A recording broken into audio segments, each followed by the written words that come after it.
Hello everyone. In this class, I'll be going to explain you about decision making statements in C. Before going to this today's class, let's go to the previous class and let's revise those topics quickly.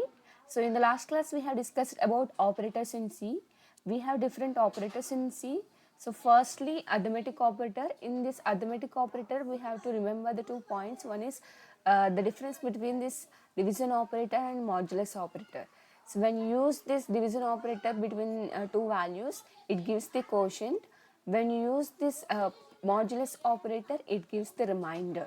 Okay, so when you want quotient, we have to use this division operator. When you want remainder, we have to use this modulus operator. That is important in arithmetic operator. And relational operators are used to compare two values and to get the result. Next, logical operators are and or. These operators check the two conditions. Based on the condition, it generates the output. Like if you use AND operator, it checks both conditions. If both conditions true only, it generates output as true. So if you use OR operator, it checks two conditions. If any one condition is true, it generates output as true. If you use OR not operator, like not operator is look like this. If you use this not operator, so it generates opposite result. Like means if that condition is true, if you use this not operator and that condition, it generates false, because not operator generates opposite results. Even the condition is true, because we have used this not operator, it generates output as false. If it is false, it generates it as true. That is not operator. So all these operators and or not are called as logical operators. Next, assignment operators. All these operators are used to assign a value to the variable. For simplification, we use these assignment operators. Next, increment and decrement operators. A plus plus, A minus minus. All these are increment and decrement operators. And these operators are used to increase the value by 1 or to decrease the value by 1. Next bit wise operator. Bit to bit operation perform చేయడానికి మనం use చేసే operators bit wise operators అనమాట. Next ternary operator. Ternary operator అంటే condition check చేసి true అయితే statement 1ని, falls అయితే statement 2ని ఎగ్జిక్యూట్ చేస్తుంది. సో నార్మల్గా మనం రిలేషనల్ ఆపరేటర్స్ కండిషన్ ట్రూ అయితే ట్రూ వస్తుంది, ఫాల్స్ అయితే ఫాల్స్ వస్తుంది. ఇక్కడ ట్రూ అయితే స్టేట్మెంట్ 1, ఫాల్స్ అయితే స్టేట్మెంట్ 2. మీరు ఏదైతే స్టేట్మెంట్ ఎగ్జిక్యూట్ చేయాలనుకుంటున్నారో మనకి జనరల్గా ట్రూ ఫాల్స్ కాకుండా ట్రూ అయితే నాకు ఈ స్టేట్మెంట్ ప్రింట్ చేయి, ఫాల్స్ అయితే స్టేట్మెంట్ ప్రింట్ చేయని మనం టెర్నరీ ఆపరేటర్ యూస్ చేసి చెప్తామన్నమాట. జస్ట్ సింపుల్గా ట్రూ ఫాల్స్ కాకుండా అదే ternary operator. Next special operator ఏంటి? Size of operator. ఈ సైజ్ ఆఫ్ ఆపరేటర్ ఏం చేస్తుంది? డేటా టైప్ యొక్క సైజ్ని డిస్ప్లే చేస్తుంది. ఓకేనా? ఇవన్నీ కూడా ప్రీవియస్ క్లాస్లో డిస్కస్ చేస్తాం. ఒకవేళ మీరు చూడకపోతే ఆ క్లాస్ చూడండి. Next let's move to the today's topic, that is decision making statements in C. So first decision making అంటే ఏంటి? Making a decision based on the condition. అంటే సో మీకు ఒక సిచ్యువేషన్ ఉంది, మీరు ఒక మాల్కి వెళ్ళారు, సో లేదా ఒక థియేటర్కి వెళ్ళారు, లేదా మూవీకి. ఆ మూవీ కండిషన్ చూడాలి అంటే మీ ఏజ్ గ్రేటర్ దాన్ 18 ఉండాలి. మీరు ఏదైనా టికెట్ బుక్ చేయాలన్నా, మూవీ చూడాలన్నా కండిషన్ ఏం అడిగారు అంటే మీరు ఏజ్ గ్రేటర్ దాన్ 18 అయితేనే మీరు ఈ మూవీ లోపలికి ఎంట్రీ, లేదంటే you have to leave. Okay, in out. ఓకేనా? సో ఇక్కడ కండిషన్ ఏంటి?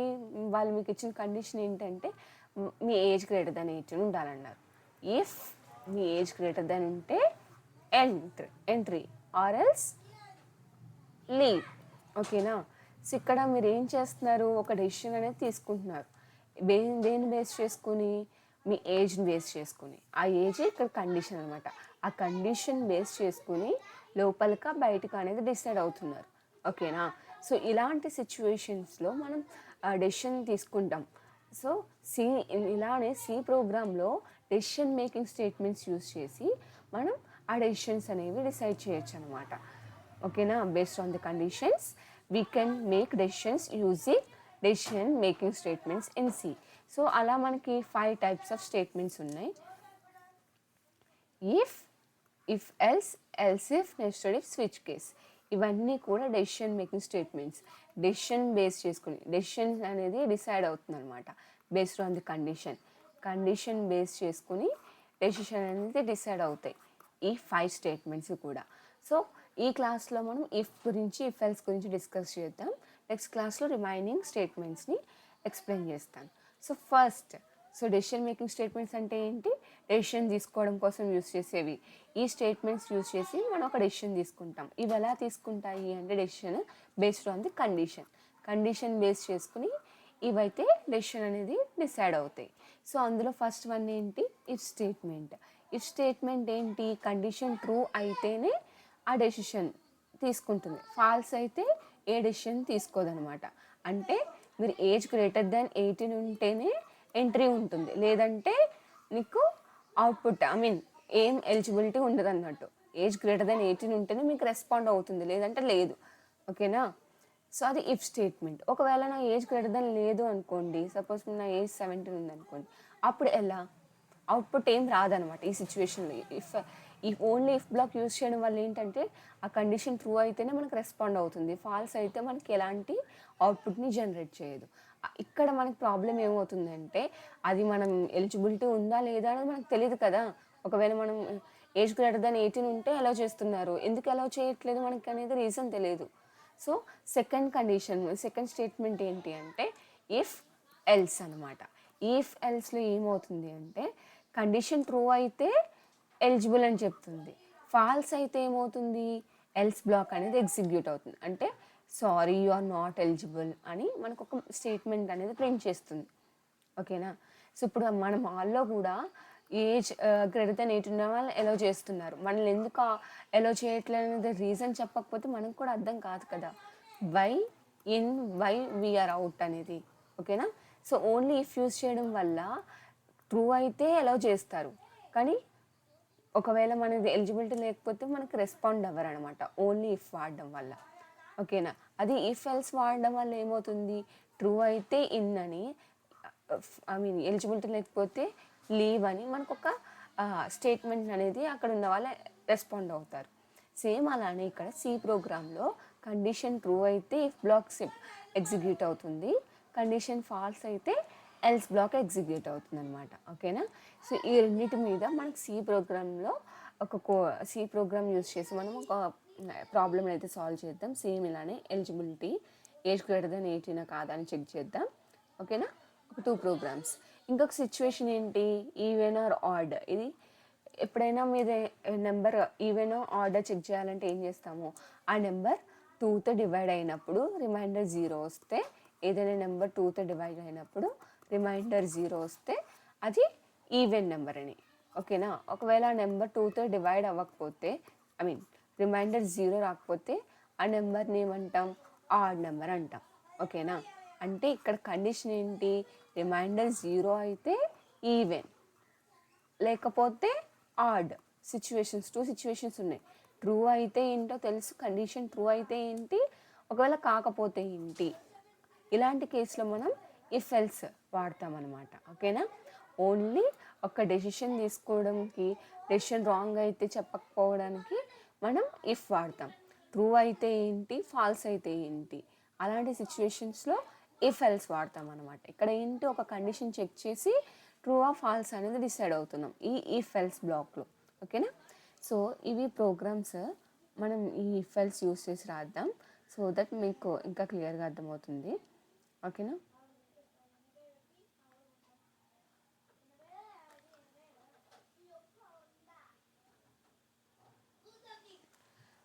సో ఫస్ట్ మనకి సి ప్రోగ్రామ్ ఎలా స్టార్ట్ అవుతుంది? Hash include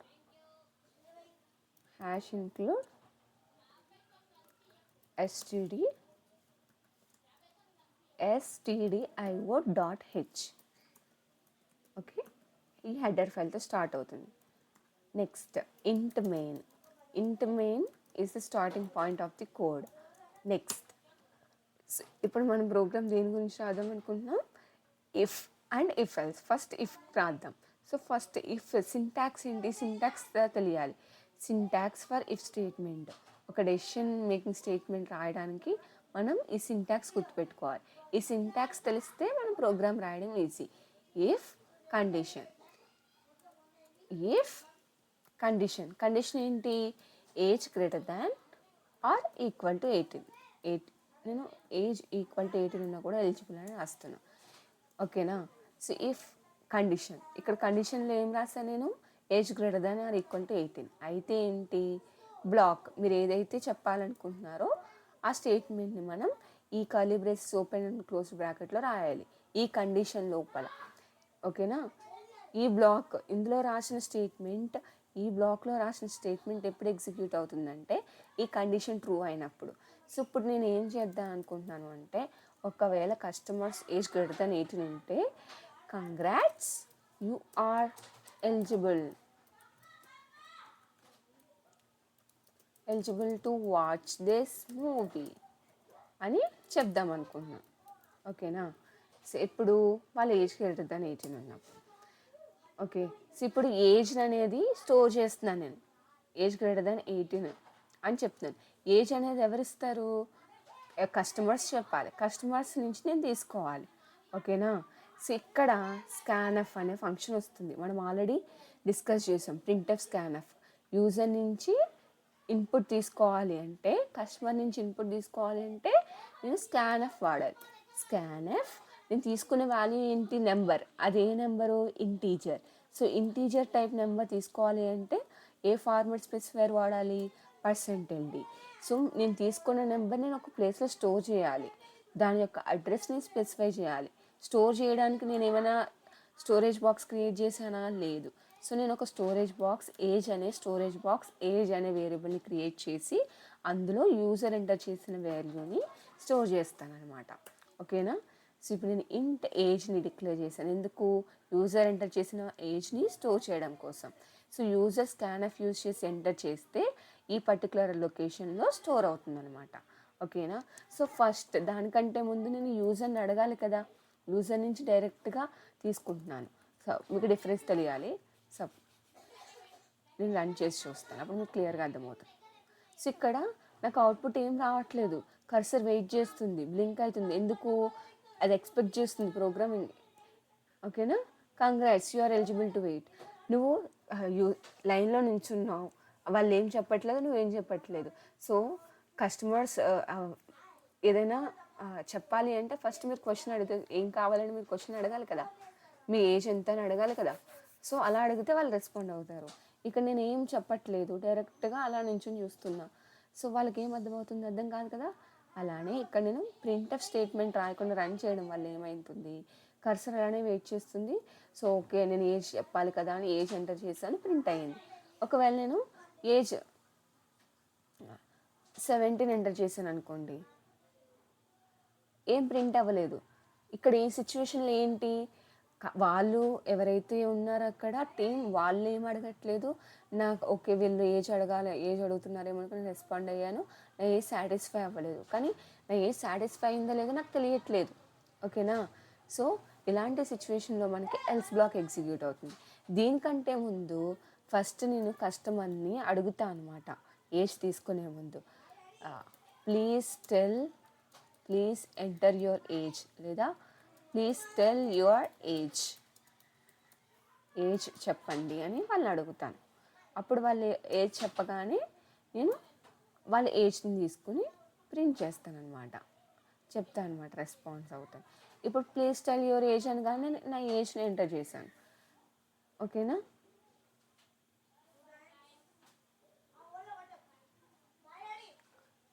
"19. Congrats you are eligible to watch the movie." So అప్పుడు నేను వాళ్ళు అడగగానే నేను రెస్పాండ్ అయ్యాను, eligible to watch this movie అన్నారు.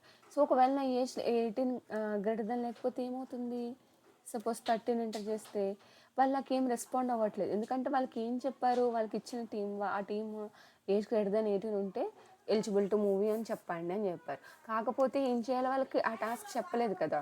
అదే ఇక్కడ ఇఫ్ స్టేట్మెంట్ అనమాట. కండిషన్ ట్రూ అయితే ఏం చేయాలో తెలుసు, ఫాల్స్ అయితే దీనికి ఏం చేయాలో తెలియదు. So now we have to execute else black. So if we don't execute this else block, what happened, we have seen now. If that is false, this else block will be executed now. Sorry, you are not eligible. Okay. So ఈ situation ఏమవుతుందంటే, ఒకవేళ వాళ్ళ condition satisfy అవ్వకపోతే వాళ్ళు ఏం చేయాలి అనేది మనం చెప్తాం. Sorry you are not eligible, please leave ఇప్పుడు నేను 13 ఎంటర్ చేస్తాను. ఓకేనా, ఇప్పుడు చూసారా, sorry you are not eligible, please leave అని చెప్పింది, రెస్పాండ్ అయ్యింది. ఎందుకంటే నేను ఆ కండిషన్ సాటిస్ఫై అవ్వలేదు కాబట్టి. కండిషన్ సాటిస్ఫై అవ్వకపోతే, ఆ కండిషన్ ఫాల్స్ అయితే ఏం చేయాలి అని చెప్పేది ఎల్స్ బ్లాక్. కండిషన్ ట్రూ అయితే ఏం చేయాలో చెప్పేది ఇఫ్ బ్లాక్. ఇఫ్ బ్లాక్ ఎప్పుడు ఎగ్జిక్యూట్ అవుతుంది? కండిషన్ ట్రూ అయితే మాత్రమే. ఎల్స్ బ్లాక్ ఎప్పుడు ఎగ్జిక్యూట్ అవుతుంది? ఆ కండిషన్ ఫాల్స్ అయితే మాత్రమే. ఓకేనా, ఫైనల్గా మీకు డెసిషన్ మేకింగ్ స్టేట్మెంట్స్ అర్థమైంది అనుకుంటున్నాను. డెసిషన్ తీసుకోవడం కోసం డెసిషన్ మేకింగ్ స్టేట్మెంట్స్ వాడతాం. ఈ డెసిషన్ మేకింగ్ స్టేట్మెంట్స్ ఎలా డెసిషన్ తీసుకుంటే based on the condition. Condition true అయితే ఒక డెసిషన్, ఫాల్స్ అయితే ఒక కండిషన్. ఇఫ్ స్టేట్మెంట్ ట్రూ అయితే డెసిషన్ తీసుకుంటుంది, ఎల్స్ స్టేట్మెంట్ ఫాల్స్ అయితే డెసిషన్ తీసుకుంటుంది. ఓకేనా, ఇది ఇఫ్ ఎల్స్. సో ఇంకా మనకి ఎల్స్ ఇఫ్ లేదా నెస్టెడ్ ఇఫ్ అవన్నీ ఉన్నాయి. అవన్నీ నెక్స్ట్ క్లాస్లో డిస్కస్ చేద్దాం. ఓకేనా, hope you understand this decision making statements. Syntax గుర్తుపెట్టుకోండి. If block, true block, else black, falls block. Syntax for if else. Condition true, true block, else block. Example. అలానే మనం ఇంకొక ఎగ్జాంపుల్ ప్రాక్టీస్ చేద్దామా even ఆడ్కి. ఇప్పుడు మనం ఒక మూవీకి ఎలిజిబుల్లా కాదని చెక్ చేసాం. ఇప్పుడు మనం ఏం చేద్దామంటే ఒక నెంబర్ ఈవెన్ ఆర్డర్ చెక్ చేద్దాం. సో మీరు ఒకరిని అడుగుతున్నారనమాట, నాకు తెలీదు, tell the number, enter number అనో లేకపోతే, సో మనం ఇక్కడ ఎంటర్ చేస్తున్నాం కాబట్టి ఎంటర్ ఎనీ నెంబర్. సో ఏ నెంబర్ ఇచ్చినా మనం ఏం చేయాలి, ఈవెన్ ఆర్డర్ చెప్పాలి. సో వాళ్ళు ఎంటర్ చేసిన నెంబర్ని ఒక వేరియబుల్లో స్టోర్ చేస్తున్నాను నేను, ఎన్ అనే వేరియబుల్లో స్టోర్ చేస్తున్నాను. ఓకేనా, సో యూజర్ని అడుగుతున్నాను కాబట్టి నేను స్కాన్ఎఫ్ యూజ్ చేయాలి. ఓకే, ఇప్పుడు నేను కండిషన్ ఏంటి, వాళ్ళు ఎంటర్ చేసిన నెంబర్ ఎన్ అనేది డివైడ్ చేస్తున్నా. ఓకేనా, సో ఇక్కడ గుర్తుపెట్టుకోండి. సో ఏ అనే వాల్యూ ఉంది 10, ఈ నెంబర్ని నేను డివైడ్ చేస్తే వచ్చేది 5. అవునా, అదే ఈ సింబల్ యూజ్ చేశాను అనుకోండి, ఏమొస్తుంది, రిమైండర్ 0 వస్తుంది. సో దీన్ని కోషెంట్ అంటాం, దీన్ని రిమైండర్ అంటాం. సో ఈవెన్ ఆర్డర్ చెక్ చేయడం కోసం మనం దేని మీద ఫోకస్ చేయాలి, రిమైండర్. ఎందుకంటే ఒకవేళ నేను 11/2 చేశాను అనుకోండి, రిమైండర్ 1 వస్తుంది. అవునా, సో ఇలాంటి సిచ్యువేషన్స్లో మనం ఏమవుతుంది అంటే ఈవెన్ ఆర్డర్ ఎలా చెప్తాము, రిమైండర్ని బేస్ చేసుకొని. ఏ నెంబర్ అయినా 2తో డివిజిబుల్ చేసినప్పుడు రిమైండర్ 0 వస్తే ఈవెన్ అంటాం, రిమైండర్ 0 రాకపోతే ఆడ్ అంటాం. అది ఏ నెంబర్ అయినా సరే. మీరు ఈవెన్ ఆర్డర్ అనేది దేని బేస్ చేసుకుని చెప్తున్నారు, రిమైండర్ని బేస్ చేసుకుని. మీకు రిమైండర్ కావాలి అంటే ఏం ఆపరేటర్ వాడాలి, మాడ్యులస్ ఆపరేటర్.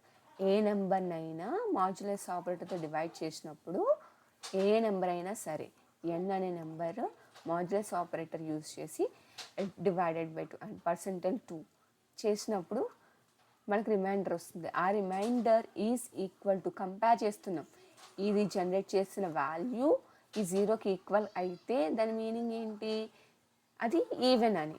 ఒకవేళ కాకపోతే ఏంటి, ఆడ్ అని. ఓకేనా, ఇప్పుడు కండిషన్ ఏంటి అర్థమైంది అనుకుంటున్నాను మీకు. కండిషన్ ఏ నెంబర్నైనా మనం డివైడ్ చేసినప్పుడు రిమైండర్ 0 వస్తే, any number, it can be any number. Okay, నేను ఒక నెంబర్ తీసుకున్నాను, ఆ నెంబర్ని డివైడ్ చేసినప్పుడు రిమైండర్ 0 వస్తే ఈవెన్, రాకపోతే ఆడ్. ఓకేనా, దీన్ని బేస్ చేసుకుని మనం ఈవెన్ ఆర్డర్ చెప్తున్నాం. ఇదేంటి, మాడ్యులస్ ఆపరేటర్. ఇది రిమైండర్ని ఇస్తుంది. ఇక్కడ ఇది డివైడ్ చేసినప్పుడు రిమైండర్ అనేది 0 వచ్చిందనుకో, కంపేర్ చేస్తున్నాం 0కి ఈక్వల్గా కాదని. అయితే ఈవెన్. ఒకవేళ మనం డివైడ్ చేసినప్పుడు రిమైండర్ 1 వస్తే నాట్ ఈక్వల్ టు అంటే ఏంటి, ఆడ్ అని. ఇలా మనం ఈవెన్ ఆర్డర్ చెప్తున్నాం అనమాట. సో దానికి ఒక ప్రోగ్రామ్ రాసి ప్రాక్టికల్గా ఎగ్జిక్యూట్ చేద్దాం. ఓకే, సో ఇఫ్ నేను తీసుకునే number N greater then, percentage symbol use చేయాలి. ఎందుకు పర్సంటేజ్ చెప్పాను కదా, రిమైండర్ని ఇస్తుంది. పర్సంటేజ్ n/2 చేసినప్పుడు రిమైండర్ అనేది దేనికి ఈక్వల్ అయి ఉండాలి, కంపారిజన్ ఆపరేటర్. == ఆపరేటర్ అనేది కంపారిజన్ ఆపరేటర్. పర్సంటేజ్ అనేది అథమెటిక్ ఆపరేటర్. =0 అయితే ట్రూ అయితే ఈక్వల్ టు 0 అంటే ట్రూ అనే కదా, కండిషన్ ట్రూ అయితే ఏంటది, గివెన్ నెంబర్, యువర్ నెంబర్, ఎవరైతే యూజర్ ఎంటర్ చేశారో ఆ నెంబర్ అది పర్సెంటేజ్ డి, యూజర్ నుంచి తీసుకున్న number percentage D is even. ఆ నెంబర్ ఎందులో ఉంది, మనం యూజర్ ఎంటర్ చేసిన నెంబరు ఎన్ అనే వేరియబుల్లో ఉంది. ఓకేనా. ఒకవేళ యూజర్ ఎంటర్ చేసిన number not equal to divide చేసినప్పుడు రిమైండర్ 0 కాకపోతే ఏంటి, ఎల్స్ బ్లాక్. కండిషన్ ఫాల్స్ అయితే ఏంటి, ఎల్స్ బ్లాక్ ఎగ్జిక్యూట్ అవుతుంది. అప్పుడు ఖచ్చితంగా అదేమవుతుంది, ఈవెన్ కాకపోతే your number is an odd number. ఆ నెంబర్ ఏంటి కావాలి, ఆ నెంబర్ కూడా ప్రింట్ చేయాలనుకుంటే ఇలా పర్సెంటేజ్ డి ఎన్ అని రాసుకోవచ్చు. ఓకేనా, ఒకసారి రన్ చేద్దాం. సో ఇప్పుడు మీకు ఇలా ఈ స్టేట్మెంట్స్ ఎలా రాశాను, డబుల్ కోట్స్ మధ్యలో పర్సెంటేజ్ డి ఎలా వాడుతున్నాను అనేది చూడండి. 10 అనేది ఏంటి, ఈవెన్ ఆర్డర్ చెప్పండి, ఈవెన్. చూసారా, 11 అనేది ఏంటి, ఈవెన్ ఆర్డర్. ఇప్పుడు నేను 11 ఎంటర్ చేస్తాను, ఆర్డర్. సో అలా మీరు ఏ నెంబర్ అయినా ఎంటర్ చేయొచ్చు. 234 ఈవెన్, 231 21 ఆడ్. చూసుకోరా కదా, any number which is divisible by 2 and the remainder equal to 0 that is nothing but even number. If not, even కాకపోతే డెఫినెట్లీ అది ఆడ్ నెంబర్ అయి ఉంటుంది. ఓకేనా, మీకు అర్థమైంది అనుకుంటున్నాను ఈ program. So this is about if else. Okay, so ఇలా మనం నెంబర్ ఆఫ్ ప్రోగ్రామ్స్ మనం ప్రాక్టీస్ చేయొచ్చు. ఈ నోట్స్ మీకు టెలిగ్రామ్ ఛానల్లో పోస్ట్ చేస్తాను, లింక్ డిస్క్రిప్షన్లో ఇస్తాను, ఎవరికైనా కావాలంటే రిఫర్ చేయొచ్చు. ఓకేనా, so that's all for today. If you have any doubt, you can contact me through Telegram or else Instagram page. Thank you everyone. So when I am recording this video, I have 548 subscribers. Thank you everyone.